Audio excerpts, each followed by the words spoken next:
Welcome to the Probate Realtor Show, your one source for selling and buying real estate through trust and probate. Hear directly from the best attorneys and trusted advisors on how executors and administrators navigate the probate process in and out of court. Being a personal representative or successor trustee can be a daunting task, and often beneficiaries don't have a clear plan. Let us help you make the right decision for your clients, your family, and your legacy. And now, here's your host, the probate realtor himself, Matias Baker Masucci. Welcome, everybody, to another episode of the Probate Realtor Show. Today, we're talking to Sam Price. Sam, welcome to the show. Matias, it's a pleasure to be here. Thank you for having me on the show. Absolutely. And our audience is in for a treat today because just talking to Sam a little bit, I can already tell that we're going to have a good time. So today, well, Sam, first of all, let me just say that Sam of Price Law Firm is, specializes in estate planning as well as trust administration, a lot of probate as well. So we have a lot of territory to cover. But today, actually, we're going to talk about something very specific, which is a scenario that we've all encountered when you work in the world of trust and probate, which is you are the personal representative of the estate, mommy and daddy have passed away, and you want to buy the house. Now, this isn't just as simple as it sounds.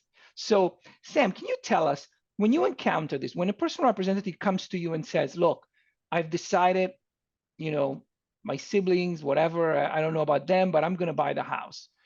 What are the steps? What do you do when something like that happens?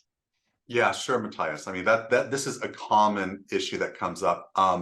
You're right. It's usually a parent that has passed, and we're doing a probate case for that parent's estate. That estate includes a house, and oftentimes the personal representative will already live in that house. Mm-hmm. Either they were living with the decedent, or they moved in afterwards. And in today's world, it is so expensive to live anywhere, right? I mean, right. The affordability of properties has really gone through the roof.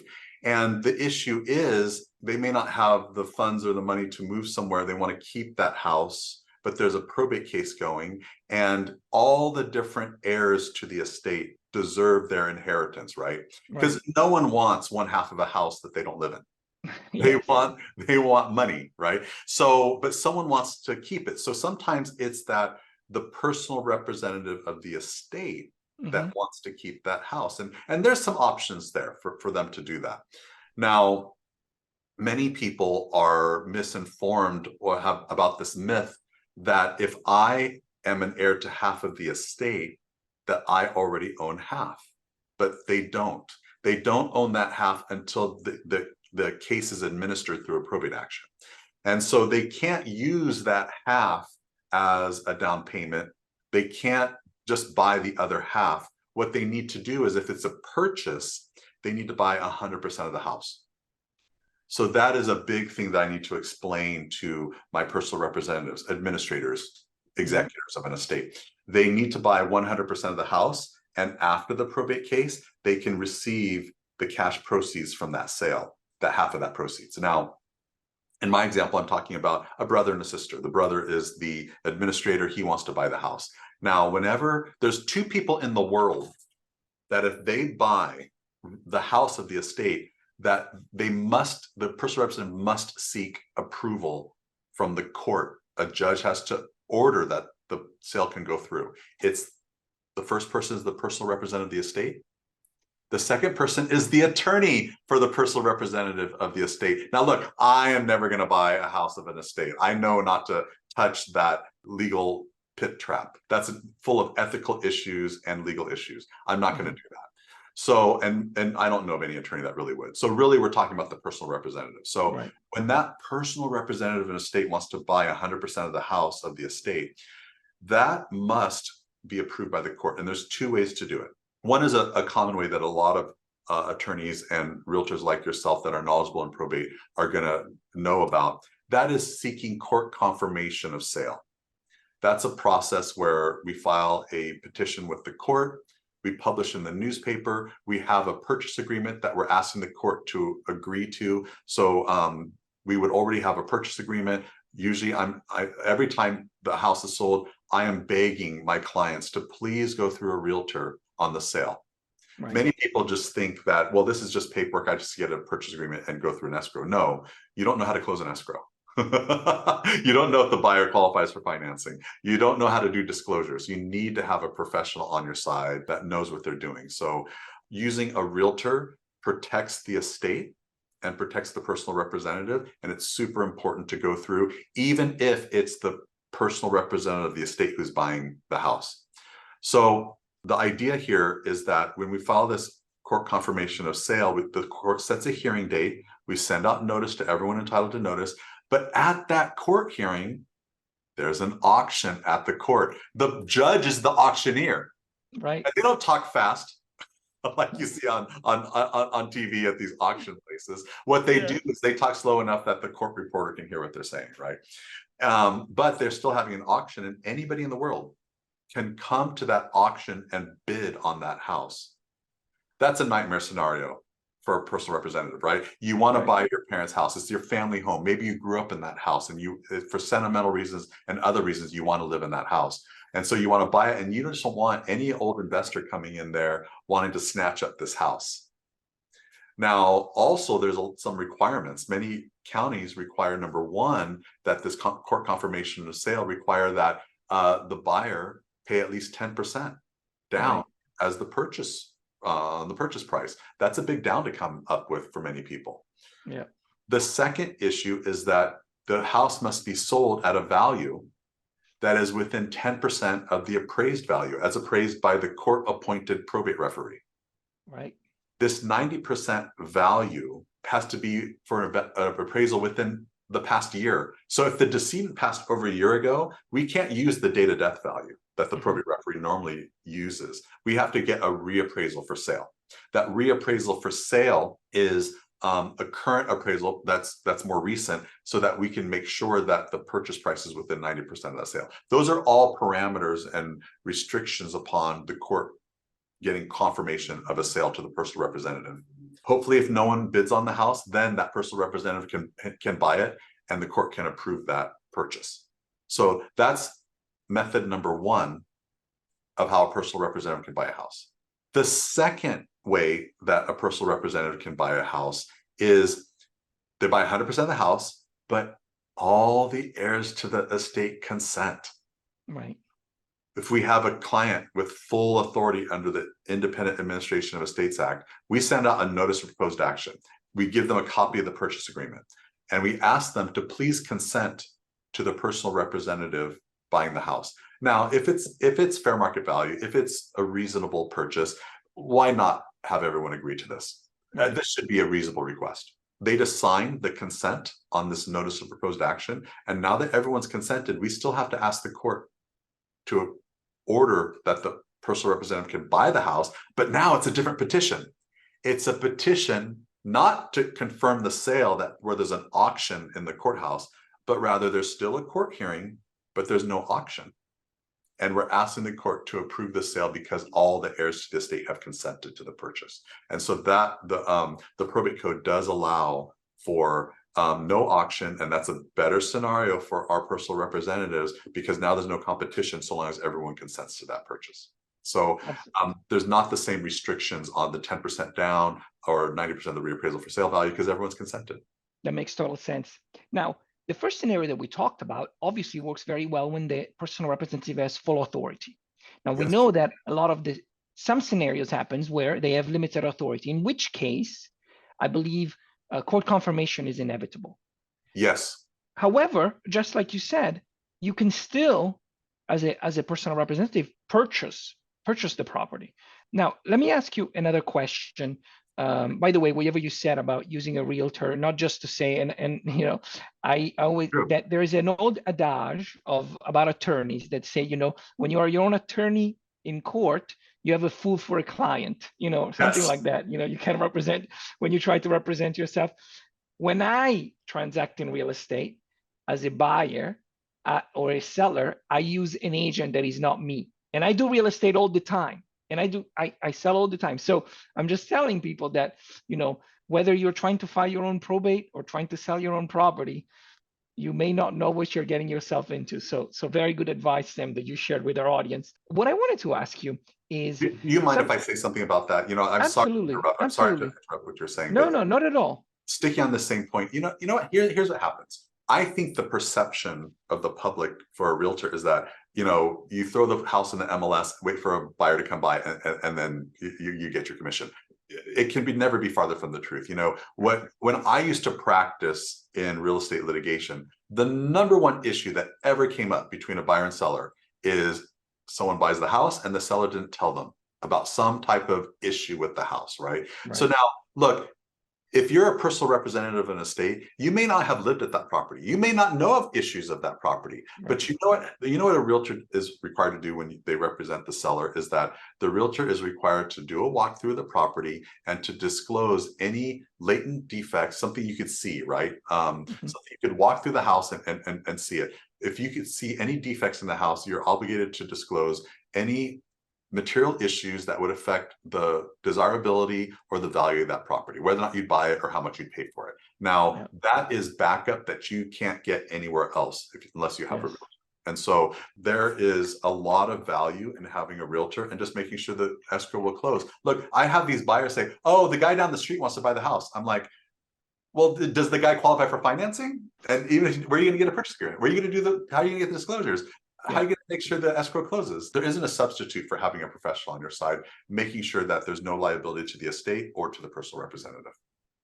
I agree, absolutely, and thank you for sharing that. Another thing that when you are there are a few cases in California when you're the administrator of an estate, when you're a successor trustee, when you're a bank selling it through bankruptcy, real estate owned, where the seller is an exempt seller, and to protect that, so there are less transfer disclosure statements requirements, but in order to protect the estate, which is exactly where we step in and what we do, the way we sell real estate, we make sure that, like you said, we disclose any material fact, et cetera, but we also protect the estate by making sure that who purchases does their due diligence, and we have evidence of the fact that they've done their due diligence, so they can never say, oh, I didn't know about this, or I didn't know about that.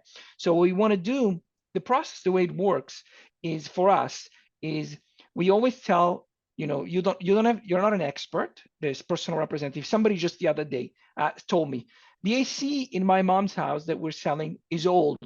Do I have to disclose that? I was like, look, anybody can see the condenser outside that it's 30 years old.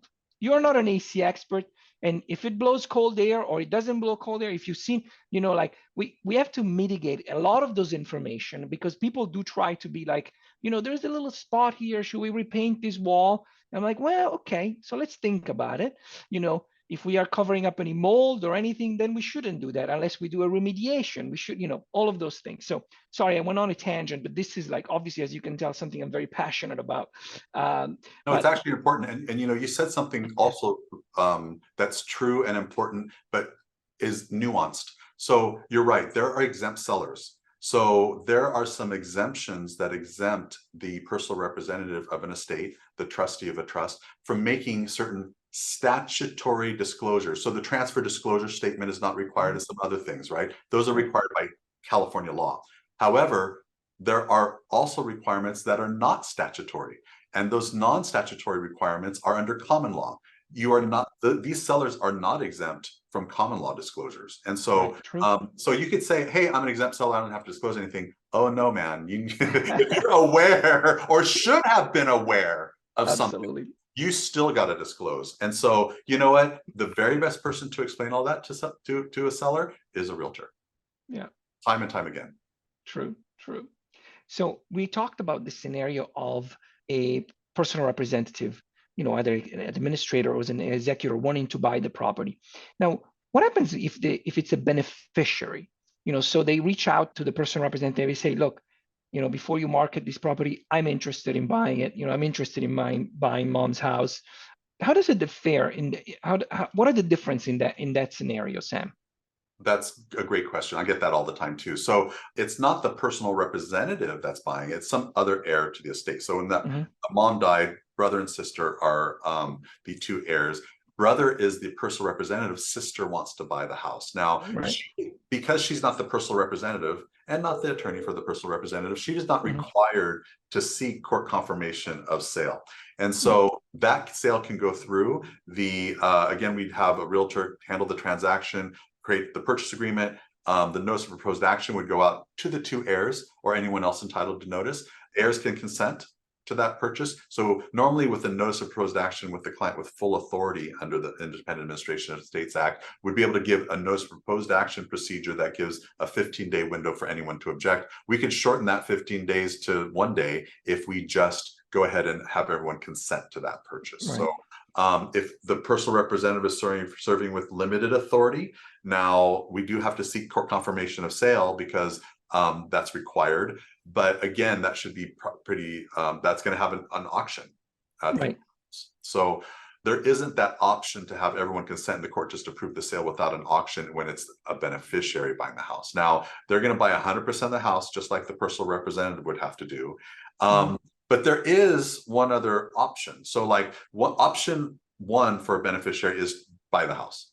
Right.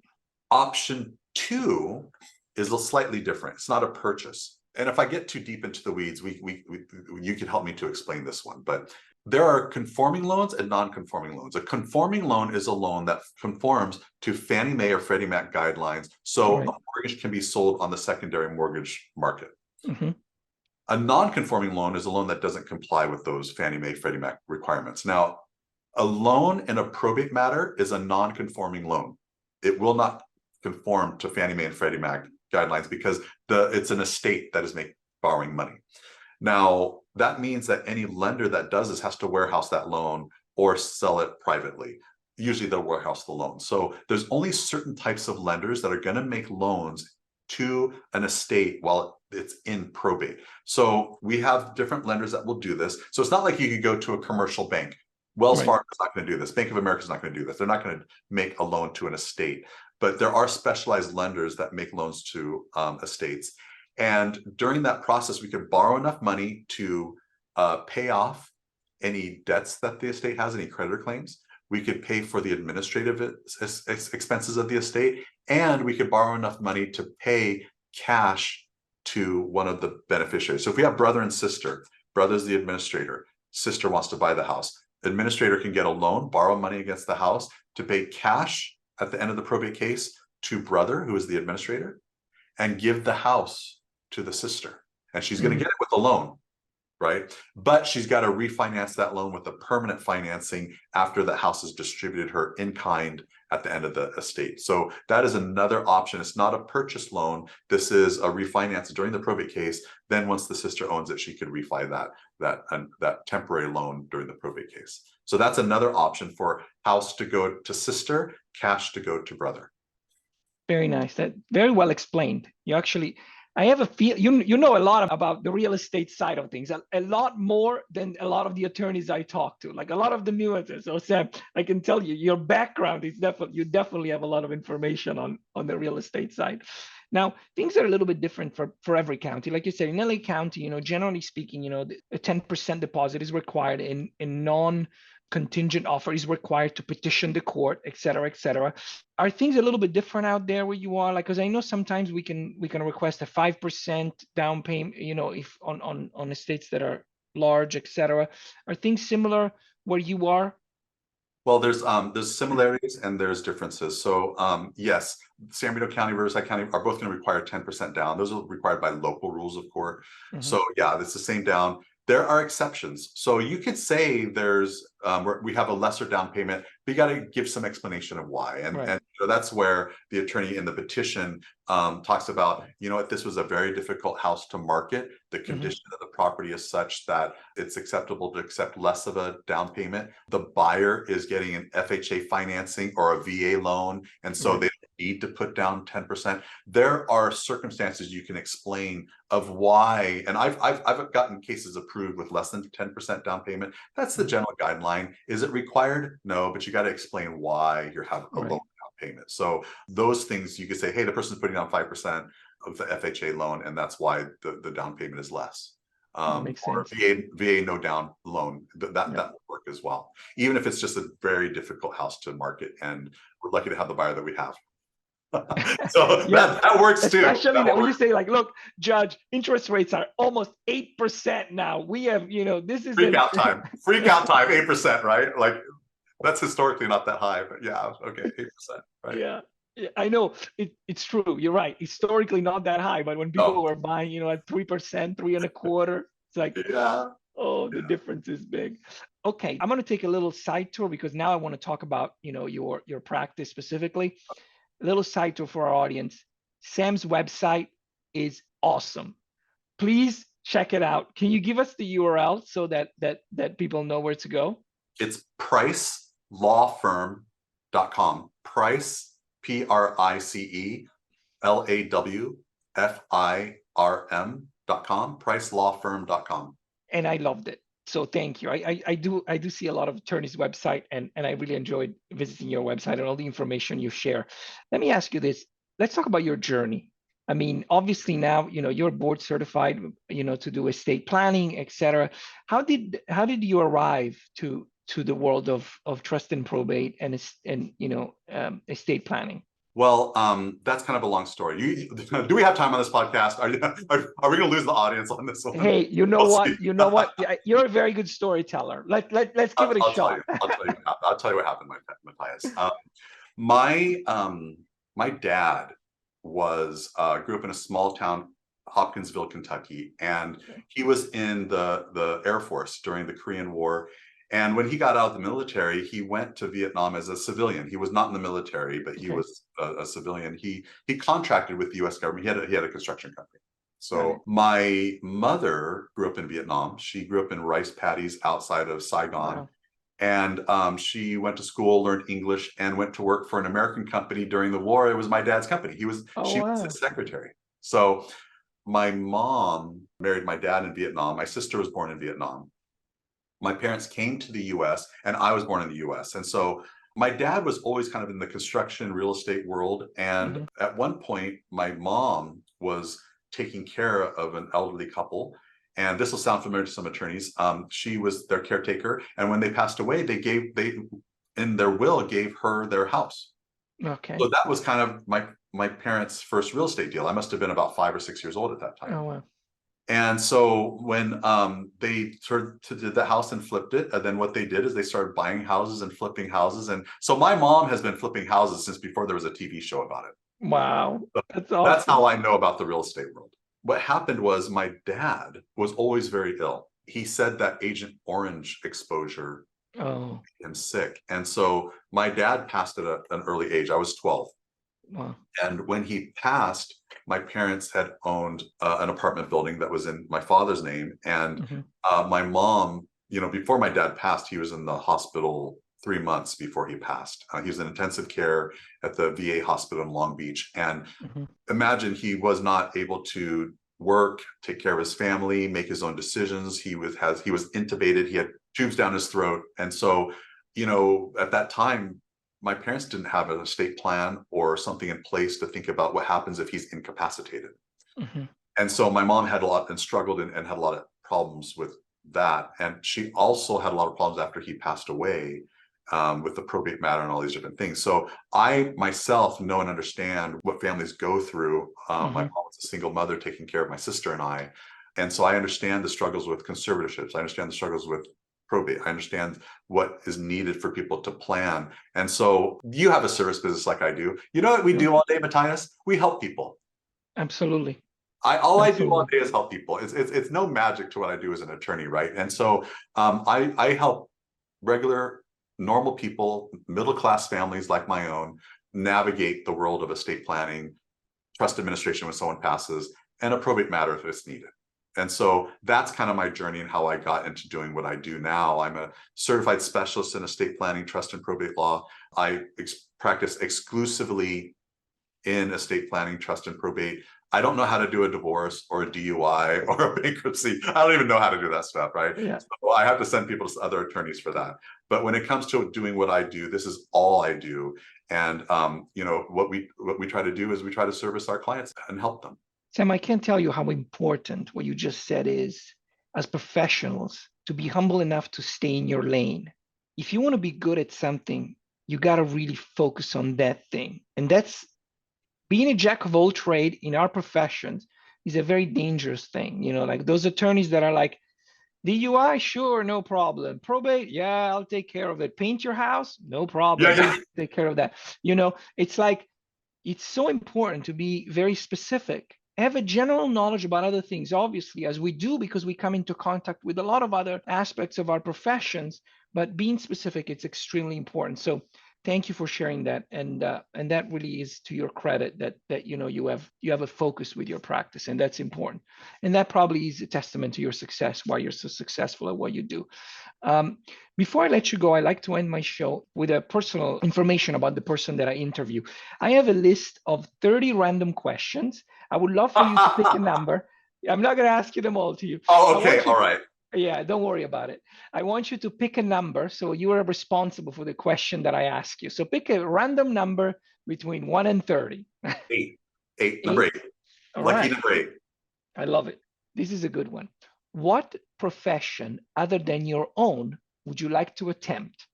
Steph, I would cook. Matthias, I like to eat, right? So Yeah? I like to try. I'm a foodie. I really am. And it's killing me because I'm on this diet kick. I'm trying to be healthy, right? I'm past the age where I can eat or drink whatever I want. And so right now I'm doing no sugar, no alcohol, no meat, no dairy. No Oh, wow. I know, it sucks. I mean, I could eat all the vegetables, rice or quinoa or a corn I want, but like there's a lot of things that I would like to have, I can't have. So this is just a cleanse type of thing for 3 weeks. I'm 2 weeks in, but usually I'm a big foodie. So I really like to try new foods and different things and even try to make it on my own. And so I would be a chef. I would cook for a living. I really would. I would go to culinary school right now if I had the time.